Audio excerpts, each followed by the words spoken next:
Universitas Diponegoro merupakan sebuah perguruan tinggi negeri yang berlokasi di Kota Semarang, Provinsi Jawa Tengah. Saat ini, Universitas Diponegoro memiliki 11 fakultas dan 2 sekolah vokasi. Kuliah kerja nyata atau yang biasa dikenal dengan sebutan KKN adalah bentuk kegiatan pengabdian kepada masyarakat oleh mahasiswa. Kegiatan ini juga memberikan pengalaman kepada mahasiswa untuk hidup di tengah-tengah masyarakat dan belajar untuk mengidentifikasi masalah yang sebenarnya terjadi, lalu membantu untuk menyelesaikan masalah tersebut, khususnya permasalahan yang ada di lingkungan lokasi KKN. Pelaksanaan KKN pada tahun 2022 masih dilaksanakan di lingkungan daerah masing-masing mahasiswa. Halo, perkenalkan, nama saya Ayu Mega Fitriani, biasa dipanggil Ayu. Saya merupakan mahasiswa Prodi Ilmu Gizi Universitas Diponegoro, Semarang. Di video kali ini, saya akan menampilkan kegiatan KKN yang saya jalani selama melakukan KKN pulang kampung di Desa Talunombo, Kecamatan Sampuran, Kabupaten Wonosobo dari tanggal 5 Januari hingga 15 Februari 2022. Tema KKN yang diangkat pada tahun ini adalah pemberdayaan masyarakat menuju pasca pandemi COVID-19 yang berbasis tujuan pembangunan berkelanjutan atau SDGs. Desa Talunombo merupakan salah satu desa yang berada di Kecamatan Sampuran, Kabupaten Wonosobo dengan luas wilayah sekitar 125 hektar. Desa Talunombo terletak kurang lebih 4 km dari pusat Kecamatan Sampuran dan 21 km dari pusat Kabupaten Wonosobo. Letak Desa Talunombo berdampingan dengan desa lain. Sebelah utara berbatasan dengan Desa Ngadikerso, sebelah selatan berbatasan dengan Desa Glagah, sebelah timur berbatasan dengan Desa Surojoyo, dan sebelah barat berbatasan dengan Desa Tempur Sari. Penduduk Desa Talunombo saat ini berjumlah 2.080 jiwa, terdiri dari jenis kelamin laki-laki 1.050 jiwa dan perempuan 1.065 jiwa. Rata-rata penduduknya memiliki mata pencaharian sebagai petani, buruh, karyawan perusahaan swasta, dan ibu rumah tangga. Tersedianya lahan pertanian yang sangat luas dimanfaatkan untuk menanam berbagai macam tanaman pangan dan pohon. Selain bertani, rata-rata masyarakat Desa Talunombo juga memelihara ternak.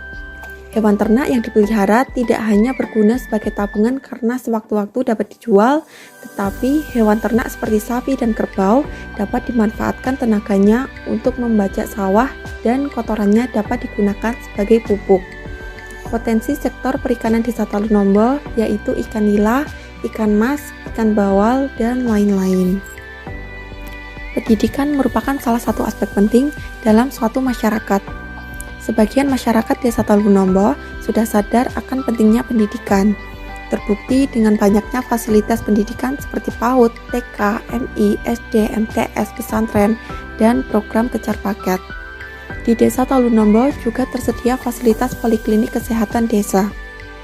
Kesenian yang terkenal di Desa Talunombo adalah kesenian warok. Namun, saat ini kesenian tersebut sedang tidak berjalan dikarenakan kondisi pandemi COVID-19 yang membatasi warganya untuk berkumpul. Desa Talunombo juga memiliki potensi yang sangat berkembang dari sektor kerajinan. Sejak tahun 2008, Desa Talunombo mulai mengembangkan industri batik Karika Lestari yang saat ini menjadi ikon dari desa tersebut. Penerjunan KKN Tim 1 Undip tahun 2022 dilaksanakan secara online oleh Rektor Universitas Diponegoro, yaitu Bapak Profesor Yos Johan Utama, Sarjana Hukum, Magister Humaniora. Hal pertama yang dilakukan sebelum melakukan kegiatan KKN adalah mengurus perizinan ke kantor Kecamatan Sampuran dan Kelurahan atau Desa Talunombo. Perizinan dilakukan pada minggu pertama pelaksanaan KKN. Selanjutnya adalah survei lokasi. Survei lokasi yang dilakukan berupa terjun langsung ke lapangan dan melakukan wawancara bersama perangkat desa.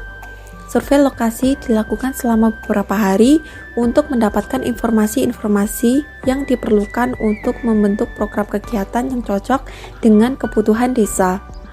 Hasil wawancara dari kegiatan survei Selanjutnya dikumpulkan dan diolah untuk mengetahui permasalahan serta kondisi terkini dari wilayah dilaksanakannya KKN.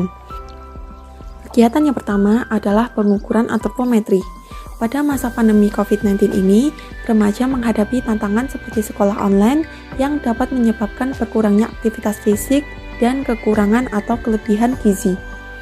Berdasarkan hasil wawancara salah satu pegawai di kantor Desa Talunombo, belum pernah dilakukan kegiatan pengukuran status gizi pada remaja setempat, sehingga belum tersedia data mengenai gambaran status gizi remaja di Desa Talunombo.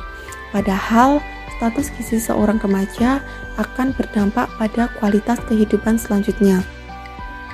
Kegiatan pengukuran antropometri pada remaja Desa Talunombo dilaksanakan pada tanggal 23 Januari 2022 pukul 8 di Aula Balai Desa Talunombo.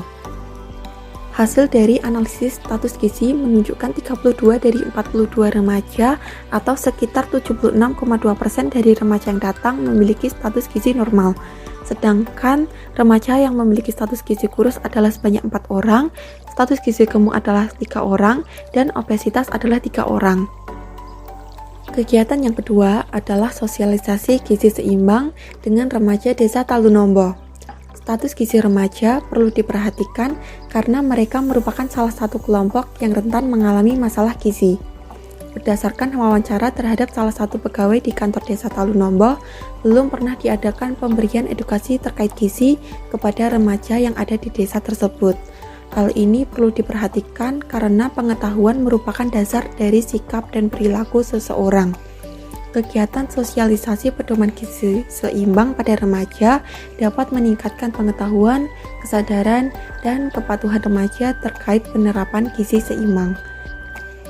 Kegiatan yang keempat adalah sosialisasi mengenai jenis dan bahaya narkoba.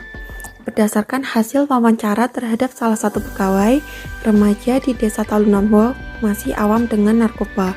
Oleh karena itu, diperlukan kegiatan sosialisasi mengenai jenis dan bahaya narkoba sehingga diharapkan dapat meningkatkan pengetahuan remaja mengenai bentuk narkoba dan meningkatkan kesadaran remaja terhadap bahaya narkoba bagi kesehatan tubuh sehingga mereka senantiasa akan menghindari untuk mengkonsumsi narkoba.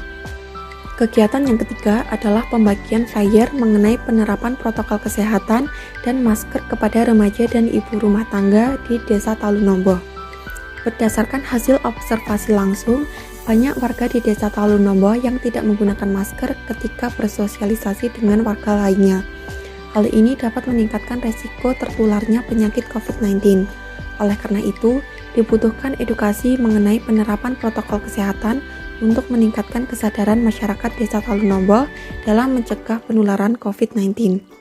Edukasi dilakukan dengan cara membagikan flyer yang berisikan informasi mengenai langkah penerapan protokol kesehatan. Sasaran dari kegiatan edukasi adalah remaja dan ibu rumah tangga sehingga diharapkan mereka dapat meneruskan informasi tersebut kepada anggota keluarganya. Selain pembagian flyer, dilakukan juga pembagian masker pada remaja dan ibu rumah tangga di Desa Talunombo yang belum menggunakan masker ketika bersosialisasi dengan masyarakat lainnya. Hasil dari pengamatan menunjukkan remaja dan ibu rumah tangga yang telah diedukasi terlihat menggunakan masker ketika berinteraksi dengan masyarakat lainnya.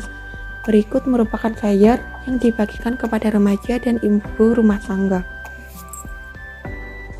Selain 4 program kerja tersebut, saya juga melakukan kegiatan non-program kerja seperti mengajar di perpustakaan desa, membantu pelaksanaan posyandu, dan membantu mempersiapkan akreditasi perpustakaan desa. Testimoni dari tokoh masyarakat atau perangkat desa. Berikut kesan pesan dari Kepala Desa Talunombo. Assalamualaikum warahmatullahi wabarakatuh. Alhamdulillah pada kesempatan pagi yang berbahagia ini kami memberikan kunjungan tim KKN dari Universitas Diponegoro Semarang yang sudah melaksanakan kegiatan di Talunombo selama 1 bulan ini. Kami mengucapkan ribuan terima kasih atas partisipasinya, sudah membantu pemerintahan desa dan juga memberikan bantuan untuk pelaksanaan akreditasi di Perpusdes Desa Talunombo. Semoga apa yang sudah dilaksanakan di Talonombo bermanfaat untuk khususnya mahasiswa dan juga kami yang ada di pemerintahan desa serta masyarakat meluasnya. Pesan-pesan kami kepada seluruh adik-adik mahasiswa-mahasiswi harapannya adalah tetap belajar, giat dan juga tekun, dan juga menjaga etika, tata krama, senantiasa menghormati orang tua. Bagaimanapun kita hidup di Jawa ini senantiasa mengutamakan asas sopan santun, seperti itu. Dan kedepannya ilmu yang sudah didapat baik di desa maupun di kampus kami harapkan bisa disebarluaskan untuk kemanfaatan bersama. Mungkin itu yang dapat kami sampaikan. Saya akhiri, wabillahi taufiq wal hidayah. Assalamualaikum warahmatullahi wabarakatuh. Terima kasih kepada rekan-rekan yang telah menyaksikan video profil KKN saya. Semoga video ini bermanfaat dan dapat memberikan inspirasi pada rekan-rekan semua.